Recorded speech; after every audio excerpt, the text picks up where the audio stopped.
Maybe only a handful of Pennsylvanians realize that anti-dog breeding groups, ARs, animal activists, have been aggressively seeking tougher, stricter laws in Pennsylvania for over 20 years. Their dream came true in 2006 when a Pennsylvania representative introduced House Bill 2525, known today as Act 119. The representative publicly addressed from the state capitol steps, "Today is the first day of the end of the commercial dog breeder in Pennsylvania." In the year that followed the passing of the new law, the number of commercial kennels in Pennsylvania went from the current 300 to under 100.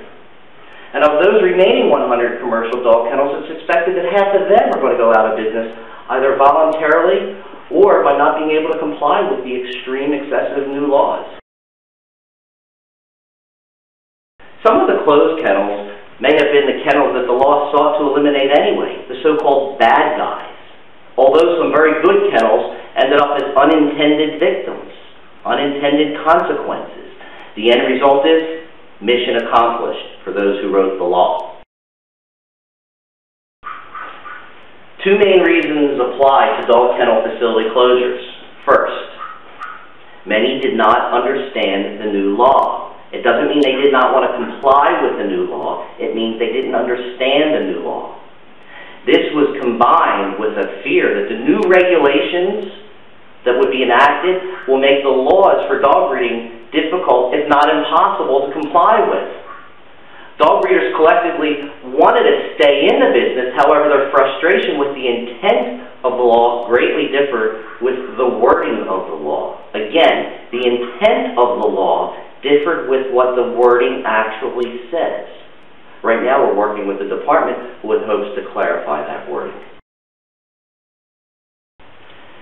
Second reason, the financial strain to reconstruct to meet the new compliant requirements may be insurmountable. Dog breeders have been accused of not wanting to comply or not wanting to spend the money that it would take to comply. That's just not true.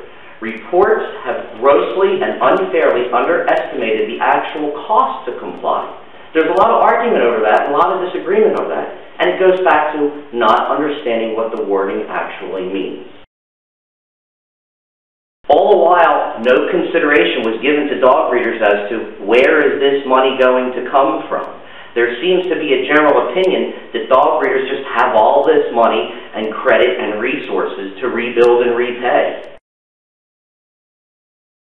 Why the fear of inspections and future sustainability? Governor Rendell appointed a SWAT team to inspect kennels. That very term, SWAT team, was introduced by the governor himself. When the dog breeding community illustrated that the very term SWAT had the connotation to destroy, the governor changed the name to the Kennel Compliance Specialists. Kennel Compliance Specialists now dedicate the majority of their efforts on commercial kennels and inspecting commercial kennels. What message does that send? Anti-dog breeding groups condemn dog breeders for admitting that they proudly raise and sell puppies.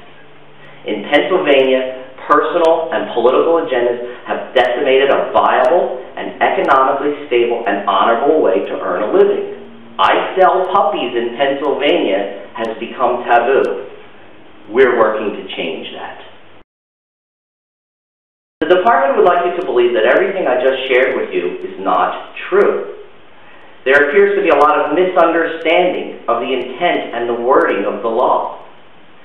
We have hopes that the department will continue to have meetings with us as in the past and need it for the future to clarify all of this. For now, it is what it is. Collectively, over 300 kennels in Pennsylvania have closed. 300 kennels, 300 businesses, 300 families.